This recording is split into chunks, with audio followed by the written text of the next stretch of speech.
कि तारक मेहता के उल्टा चश्मा में गोकुल धाम सोसाइटी है, उसमें भिड़े भी है कि नहीं है? उसमें जेठालाल भी है, उसमें सूडी भी है, अय्यर भी है, उसमें पोपट लाल भी है पत्रकार। तो उसमें अब्दुल कहाँ है? आप पूछिए अपने आप से। उस सोसाइटी में अब्दुल है, सोसाइटी से बाहर। अब्दुल का बच्चा आपको नजर आता है क्या पढ़ते हुए अंदर? ना अब्दुल की कोई फैमिली है। अब्दुल पाव लेके आओ, अब्दुल गाड़ी का टायर पंचर है, अब्दुल पानी की टाकी खाली हो गई। ये छोटे छोटे कामों के लिए अब्दुल को रखा गया है, यानी मुसलमानों को रखा गया है। आप पंचर ही जोड़ते रहो, आप पाव बेचते रहो, आप सब्जी बेचते रहो, आप ऑटो चलाओ, लेकिन आपको जागरूक होना जरूरी है।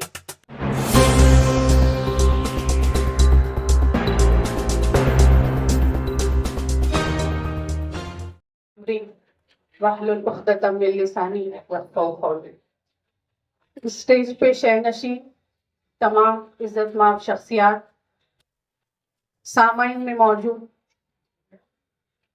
मेरे नौजवान भाइयों, बुजुर्गों, घरों से मुझे सुन रही मेरी पर्दानशीन बहनों, अपनी छतों पर खड़ी रहकर सुनने वाली मेरी पर्दानशीन बहनों, अस्सलाम वालेकुम रहमतुल्लाहि व बरकातुहू। ये नारा कितना प्यारा है, ये नारा कितना प्यारा है कि आजाद है भारत। ये नारा कितना प्यारा है कि आजाद है भारत, मगर हक गोई पर पाबंदियां कुछ और कहती है। बहुत खुश है, बहुत खुश है अहले वतन, ये गोदी मीडिया कहती है। बहुत खुश है अहले वतन, ये गोदी मीडिया कहती है, मगर ये उजड़ी उजड़ी बस्तियां कुछ और कहती है। शुरुआत हम इसी से करेंगे जिस तरीके से हमारे मुख्तार भाई साहब ने कहा है। और आप सब भी जानते हैं कि हम कई सालों से रिजर्वेशन मांगते आ रहे हैं और मांग रहे हैं और मांगेंगे। अगर कोई नहीं देगा छीन के लेंगे। रिजर्वेशन क्यों जरूरी है? आज हम समझ रहे हैं कि रोटी, कपड़ा और मकान, अच्छे से अच्छा हम खा रहे हैं, अच्छे से अच्छा पहन रहे हैं, बड़े बड़े हमने बंगले बना लिए आलीशान, लेकिन अगर एक छोटे से ऑफिस में कोई फॉर्म भरना हो तो हमें किसी और की जरूरत पड़ती है। फॉर्म नहीं भर सकते हम, क्यों? पढ़े नहीं हम, है ना? बड़े बड़े बंगले में रह रहे, पढ़ाई नहीं की। आज अदालतों में कई लोगों के केसेस शुरू हुए और अदालतें देती है तारीफ पे तारीफ, तारीफ पे तारीफ, तारीफ पे तारीफ, और हम इसमें ही परेशान। तो आज हम यह अहद कर ले कि आधी रोटी हम कम खाएंगे, लेकिन अपने बच्चों को जरूर पढ़ाएंगे। ये जो आने वाली नस्लें हैं आपकी, इनका पढ़ा लिखा होना बहुत जरूरी है। हमने तो हमारी जिंदगी गुजारी, लेकिन आने वाले वक्तों में पढ़ना क्यों जरूरी है? क्योंकि अगर आप पढ़ोगे नहीं तो सवाल कैसे पूछोगे? और हुकूमत को ये पसंद नहीं है कि कोई उससे सवाल पूछे। इसलिए हुकूमत ने आपके बच्चों को मिलने वाली प्री मैट्रिक स्कॉलरशिप बंद कर दी। क्या आपको पता है ये बात? पोस्ट मैट्रिक स्कॉलरशिप बंद की जा चुकी है ताकि आपके बच्चे पढ़े ना। ड्रॉप आउट हमारा 10th से शुरू होता है, 12th में जाते हैं बच्चे, उसमें से आधे बीए, एमए, बीएससी यानी कि ग्रेजुएशन तक पहुंचते हैं सिर्फ 3% बच्चे। कितने परसेंट? 3% बच्चे। और पोस्ट ग्रेजुएशन तो वो परसेंटेज और भी डाउन हो जाता है। सरकार अच्छे से जानती है ये नहीं पढ़ेंगे, ये गुमराह रहेंगे, और हम जो बिल लाएंगे, चाहे वो ट्रिपल तलाक के मुखालिफ बिल हो, चाहे वो वक्फ अमेंडमेंट बिल हो, जिससे कि आपके मसाजिद और मदारिस का जिसमें शुमार है, तो ये हम बिल लाते रहेंगे। और इनके लोग वहां लोकसभा में भी नहीं है और विधानसभा में भी नहीं है। महाराष्ट्र की विधानसभा में टोटल आमदार होते हैं 288। कितने? 288। जरा आप न्यूज शुरू कीजिए और देखिए पिछले 70 सालों में 288 लोगों में से मुस्लिम कितने थे? मुस्लिम आमदार की आप तादाद देखिए, उंगलियों पे गिने जैसी होगी। तो कहां से आपके मसाइल हल होंगे और कहां से आपको आपके सवाल के जवाब मिलेंगे? अगर आपको आपके सवालात के जवाब चाहिए, रिजर्वेशन चाहिए, बाकी के मसाइल हल करना है, तो आपको आप में से किसी को भेजना पड़ेगा। जैसे कि मैं हमेशा कहती हूँ कि तारक मेहता के उल्टा चश्मा में गोकुल धाम सोसाइटी है, उसमें भिड़े भी है कि नहीं है? उसमें जेठालाल भी है, उसमें सूडी भी है, अय्यर भी है, उसमें पोपट लाल भी है पत्रकार। तो उसमें अब्दुल कहाँ है? आप पूछिए अपने आप से। उस सोसाइटी में अब्दुल है सोसाइटी से बाहर। आजादी के 75 सालों में, आजादी के 75 सालों में आप तमाम हो सोसाइटी से बाहर, और ये लोग आज भी आपको अंदर लेना नहीं चाहते। भिड़े का काम है शिक्षा देना, एजुकेशन डिपार्टमेंट ब्राह्मणों ने संभाल रखा है। अब्दुल का बच्चा आपको नजर आता है क्या पढ़ते हुए अंदर? ना अब्दुल की कोई फैमिली है। अब्दुल पाव लेके आओ, अब्दुल गाड़ी का टायर पंचर है, अब्दुल पानी की टाकी खाली हो गई। ये छोटे छोटे कामों के लिए अब्दुल को रखा गया है, यानी मुसलमानों को रखा गया है। आप पंचर ही जोड़ते रहो, आप पाव बेचते रहो, आप सब्जी बेचते रहो, आप ऑटो चलाओ, लेकिन आपको जागरूक होना जरूरी है। आपने जो कर लिया, लेकिन क्या आप चाहते हैं कि आपके आने वाले नस्लों पर पंचर जोड़े, ऑटो रिक्शा चलाए, सब्जी बेचे? चाहते हैं या नहीं चाहते? और अगर आप ऐसा नहीं चाहते हैं तो आपको आपके बच्चों को पढ़ाना जरूरी है, ताकि आपकी आने वाली नस्लें गवर्नमेंट से सवाल पूछे। कौन सी गवर्नमेंट? वहां पर है मोदी की, और यहां थी शिंदे और फडणवीस की। आज वही फडणवीस जब औरंगाबाद को आता है, उसके पास बताने के लिए कुछ नहीं है, कोई विकास नहीं है, कुछ काम नहीं बताता हो। ये नहीं कहते हैं ये लोग आपसे कि हम शादी खाने बनाएंगे, हम हॉस्पिटल बनाएंगे, हम स्कूल्स बनाएंगे, हम कॉलेज बनाएंगे, हम लाइब्रेरीज बनाएंगे, हम अपनी माँ बहनों के लिए पर्दे में जिम बनाएंगे। कहते हैं कभी आपसे ऐसा? वो कहते हैं कि औरंगजेब यहाँ के नहीं थे, हिंदुस्तान के नहीं थे, और सिर्फ नफरत की राजनीति आज फैला रहे हैं। आपको क्या लगता है कि औरंगजेब यहाँ के नहीं थे? औरंगजेब यही के थे। तो आज फडणवीस, आप देखिए पिछले 2 दिनों के पूरे फडणवीस के इंटरव्यूज, तो आपको पता चलेगा कि फडणवीस साहब क्या कह रहे हैं, औरंगजेब हिंदुस्तान के नहीं थे। तो मैं फडणवीस से पूछना चाहूंगी, ये जो ताजमहल खड़ा है, ये जो लाल किला है, वो किसके आबा अजदाद ने बनाया है? किसने बनाया? वो फडणवीस ने बनाया है? ये हमारे आबा अजदाद ने बनाया है, ये औरंगजेब के आबा अजदाद ने बनाया है, ये ताजमहल शाहजहां ने बनाया है। और औरंगजेब हिंदुस्तान में ही पैदा हुए थे 1618 में। कब? औरंगजेब 1618 में हिंदुस्तान में पैदा हुए थे। औरंगजेब हिंदुस्तानी थे। और कहां पैदा हुए थे मालूम है आपको? मित्रों, भाइयों और बहनों, औरंगजेब गुजरात में पैदा हुए थे। कहां पैदा हुए थे? तो फिर ये फडणवीस कैसे कहते हैं कि औरंगजेब हिंदुस्तानी नहीं थे? और जब औरंगजेब हिंदुस्तानी नहीं थे, तो वो तो उस नस्ल के 6 नंबर पे आते थे। वो उनकी जो नस्लें थी, तो 6 नस्लें यहां गुजर चुकी थी। आज आप देखेंगे कुतुब मीनार से लेकर, लाल किले से लेकर तो ताजमहल तक, और यहाँ आप देखेंगे जो पंचकी है, बीबी का मकबरा है, और जो बाकी की चीजें हैं, ये किसने तामीर की? अगर हमारे आबा अजदाद यहाँ पर नहीं होते तो यहाँ पर क्या होता? क्या होता? हर वक्त होते। और आधा गोबर तो उनके दिमागों में भरा है, इसलिए उनको गोबर ही पसंद आता है, इसलिए वो हमेशा गोबर की और गौमूत्र की बात करते हैं। वो कभी एजुकेशन की बात नहीं करेंगे। वो कभी आपके लिए, यहाँ के भी नेताओं से मैं कह रही हूं कि यहाँ के नेताओं ने हमेशा हमेशा कहा कि मुसलमान सिर्फ वोट बैंक है। क्या कहा? मुसलमान को सिर्फ वोट बैंक कहा गया। वोट बैंक यानी 5 साल में वो आएंगे, 10 साल में वो आएंगे, आपसे वो वोट मांगेंगे, आप उनको जाकर वोट देंगे और वो हुकूमत करेंगे, उनके बंगले बनेंगे, वो गाड़ियां खरीदेंगे, वो अपनी प्रॉपर्टी बनाएंगे, और आप वहीं के वहीं। तो आज आपको ये तय करना है, ये जो शहजाद खान यहाँ बैठे ये आप में से हैं। हम किसी पॉलिटिकल पार्टी से नहीं लड़ रहे, क्योंकि आज जितनी भी पॉलिटिकल पार्टीज है वो सिर्फ और सिर्फ धर्म की सियासत कर रहे हैं। कोई हिंदुत्व की बात करता है, कोई नारे तकबीर की बात करता है, लेकिन हम संविधान की बात करते हैं, हम बाबा साहेब अम्बेडकर की बात करते हैं। यह है तो हरे और भगवे को बांटने की बात करते हैं और हम इसको जोड़ने की बात करते हैं, हम तिरंगे की बात करते हैं।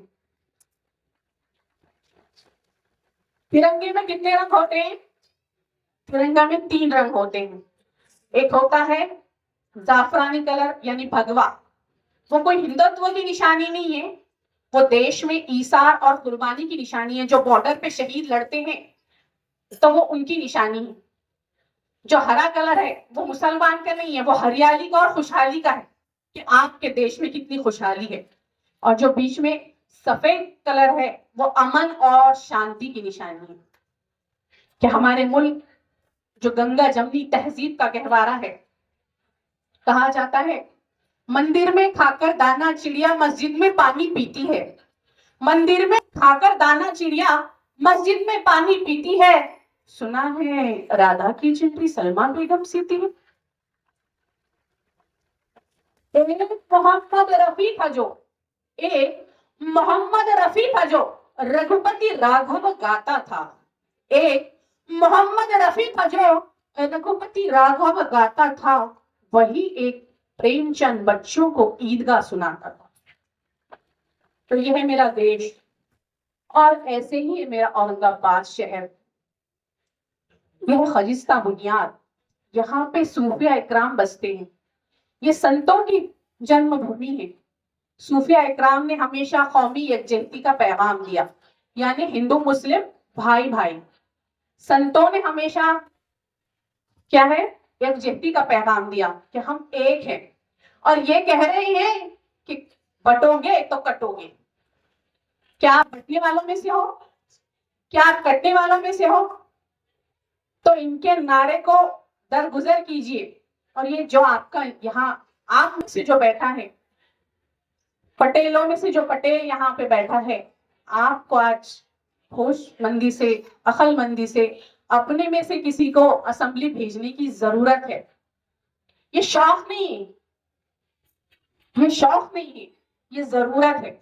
जरूरत को समझ, आप में से कोई जाएगा, आपके हक की आवाज बनेगा। नहीं तो साल गुजर गए, इन्होंने सिर्फ और सिर्फ क्या है आपको गुमराह किया है, भ्रष्टाचार किया है करोड़ों का। और आज 1500 रुपए लाडली बहनों के नाम पर खवातीन अपने घरों से सुन रही होंगी कि 1500 रुपए दिए जा रहे हैं आपको लाडली बहनों को। क्या इनको लाडली बहनें आज ही नजर आई? 2022 में शिंदे ने शपथ ली थी चीफ मिनिस्टर की, तो 2022 में ही क्यों लाडली बहनें नजर नहीं आई? इनकी कोई बहन 50 साल की है, जिसको शुगर है, जिसको थायराइड है, किसी को बीपी की बीमारी है, राशन से ज्यादा खर्चा गोलियों पे होता है या नहीं होता? समाजवादी ये सब यानी कौम के दुश्मन है। ये अकेला हमदर्द है, ये अकेला हमदर्द है, बाकी सब कौम के दुश्मन है। ये बोलता है कांग्रेस वालों ने बाबरी मस्जिद की ईटा लाई और फिर वहां जाके मुंडा पटकता मेरे को अलायंस में ले लो, मेरे को अलायंस में ले लो। समझ में नहीं आता जोगी साल क्या कर सकता है। ये कर रहा क्यों, इसको सब पूछो। और अब तो कल नवीन नौटंकी करा, मैं हार रहा नासिर सिद्दीकी को जिता के लाओ। और नासिर सिद्दीकी का जो किरदार जिसको मालूम है, वो अकेले में सोचा भी तो अफसोस करता कि ऐसा भी मुसलमान रहता करके। अरे बोलता मैं हार रहा, अब वो पापी को वहां पे भेजो। अरे मेरे भाई उधर तो जावेद कुरैशी भी है, अच्छा आदमी है, उसको लाओ, वो आपकी बात करेगा। जिसने ऐमान को यहाँ लाया था तुमने उसको धकाल दिए, तुमने गफ्फार डाली को हकाल दिए। और अपने पटाल बिरादरी की भी कुछ लोग हैं उसमें जो मुझे बोल रहे थे कि यार आप न्यूट्रल हो जाओ, आप ऐसा कर लो, आप वैसा कर लो, कौम की बात में। मैं कोई दलित तो नहीं साला, अकेली कौम की रहनुमाई की नहीं निकले। तो मेरे दोस्तों ये जो है मेरे को टिकटा देने की बात कर रहे हैं। अभी कल रात में नवी अफवाह फैलाया उन्होंने, हमारे बड़े भाई वसीम मोहम्मद पटेल के पास आए और बोले हम दक्कू भाई को प्रदेश अध्यक्ष युवा को बनाना चाहते हैं। तो मेरे भाई ने बोला वो वैसे भी दिलों पे राज करता है, बोले तुम्हारी जरूरत नहीं है, बोले उसकी तुम अपनी अपनी दुकान चलाओ, बोले उसको तुम्हारी जरूरत नहीं है। क्या मालूम तुम्हारे अकबर साहब को वो बोल रहा था कि अकबर साहब दक्कू भाई घर का खाना देंगे और उनको लेटर पैड पे लिख के देंगे, और ये बात उनको पूछो जाके मैं मालूम बोले क्या नहीं बोले। अगर के नहीं बोले होंगे तो मेरे को वोट मत मारो, और बोले होंगे तो वोट मारो। ये कल अपने को प्रदेश अध्यक्ष बनेंगे और परसों दिन बोलेंगे सवाल चलो। बाद में अपन हैदराबाद गए तो उलमोड़ की कदर नहीं करा उनने, कहीं कुआ है, मैं मदरसा चला रहा कि मैं टरस चला रहा कि मस्जिद चला रहा। अपन मैं तो बोलेगा पहचान तक नहीं है। तो उससे अच्छा है क्या मैं तुम्हारे बीच का है, नौजवान हूँ, इंशाल्लाह तुम्हारी आवाज को वहां उठाऊंगा, इनके ऐसा खरगोश के जैसा दबके नहीं बैठूंगा। जहाँ मारना पड़ा वहां मारेंगे भी, जहाँ काटना पड़ा वहां काटेंगे भी। क्या ये जो संविधान को तोड़ने की बात करते हैं, ये जो इनके अल्फाज है ऐसे काटेंगे अपन, जो संविधान को काटने की बदलने की बात करते हैं इनकी जबानें काटेंगे अपन। क्या करेंगे, और वो भी मेरे दोस्तों कलम से काटेंगे। कैसे काटेंगे, ये बार जो इलेक्शन है, इस इलेक्शन में काफी मुस्लिम कैंडिडेट खड़े हैं, काफी गैर कैंडिडेट खड़े हैं, और देखो अल्लाह रब्बुल इज्जत जिसे जिताना चाहता है उसे दुनिया की तमाम ताकतें हरा नहीं सकती। और ये नौटंकियां कर लेना, मेरे को रोना आ रहा, मेरी माँ मर गई, अरे बाबा सबकी माँ मरी ना, अभी किसकी माँ जिंदगी है, दादा जिंदगी किसकी है, परदादा जिंदगी किसकी है। मरना सब कुछ है, कुल्लू नफ्सिन जायकातुल मौत, हर जानवर चीज को मौत का मरा सकना। तू स्टेज पे आके कहीं को बताता मरना और धोना, तू घर में दुकान चला अपनी मरने की नहीं मरने की। और उसके बाद फिर उनके कायद बोलते एक हो जाओ, और उनके साथ जो नहीं रहे वो मुनाफिक। अब तुम सब टटोल लो कि तुम मुनाफिक है कि मुसलमान है, क्योंकि तुम मेरी सभा में बैठे हुए। और उसके बाद वो बोलते कि जो हमको वोट नहीं मारेंगे वो इब्लीस। अब इनके पास सर्टिफिकेट आए हुए हैं, इन्होंने जिसको बोले मुसलमान, जिसको नहीं बोले वो नहीं मुसलमान। और अमताज के मैदान में बोलते ये कि हम सब मराठवाड़े में बसने वाले लोग मराठा है। ये देखो हर समाज की एक इज्जत है, ये समाज है जब से दुनिया बनी, जब से है, जब से दुनिया बनी, जब से हर समाज दुनिया के अंदर है, और हर किसी को अपना अधिकार है जिंदगी गुजारने का। क्या है, हर किसी को अपना अधिकार है जिंदगी गुजारने का। जो पुजारी है वो पूजा करेगा, जो मस्जिद में मौलवी है वो नमाज पढ़ाएगा, जो चर्च में है वो क्रिश्चियन समाज की बात करेगा। तो अपने को कोई समाज को बुरा नहीं बोलना है। और ये कहता है कि मराठवाड़े में जितने मुसलमान रहते हैं सब मराठा है, दलित मराठा है, यानी इनने दलित भाइयों को पंजाबी मराठा बना दिया, और अपना तो ये चचई है जो बोला सुनना। इसने पूरे कौम का सदर बन लिया हुआ है। इनने क्या करा, खुद को बादशाह मान लिया, जबकि ये बादशाह नहीं है मेरे दोस्तों, ये कौम का सौदागर है। ये वाटा घाटी के कामा करता। वाटा घाटी कैसी करता, सतीश चौहान के खिलाफ गंगापुर में टिकट नहीं डालता। संजय शिरसाट गिरी महाराज का स्वागत कर रहा, जो गिरी महाराज जिसने अपने नबी की शान में गुस्ताखी की, ऐसे शख्स के खिलाफ अरुण बोले को टिकट क्यों नहीं देता, क्या मसला। संजय शिरसाट गिर जाएगा तो इनकी दुकान कैसी चलेंगी। अभी संजय राउत बोलता मुसलमानों से वोट का हक छीन लेना। अब वोट का हक छीन लेना यानी इसके बाप का औरंगाबाद है, इसके बाप का इंडिया है, ये कैसे छीनेंगे अपना वोट का हक। मेरे भाइयों, अपने को ऐसे नेता चुन के देना है जो असेंबली में जाकर अपनी आवाज उठा सके, ना कि इनकी दलाली करे। और ये जो है वहां जाते खरगोश के जैसा गच्चुप बैठते, इन्होंने जो बोले वो सुनते और यहाँ आगे बोलते नहीं हुआ भाई। अरे नहीं हुआ कैसे, तू गया कहीं को, अरे आपने करने का था। और तुम्हारा भाई वहां जाएगा तो ये जब ये नहीं होना बोलेंगे तो तुम्हारा भाई बोलेगा ये करना पड़ेगा, नहीं तो तुमको औरंगाबाद की जनता, औरंगाबाद शहर की जनता दोनों खत्म करता।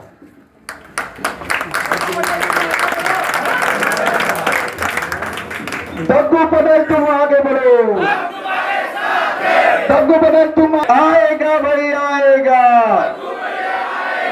आएगा भाई आएगा। बहुत बहुत शुक्रिया आप तमाम का आने वाले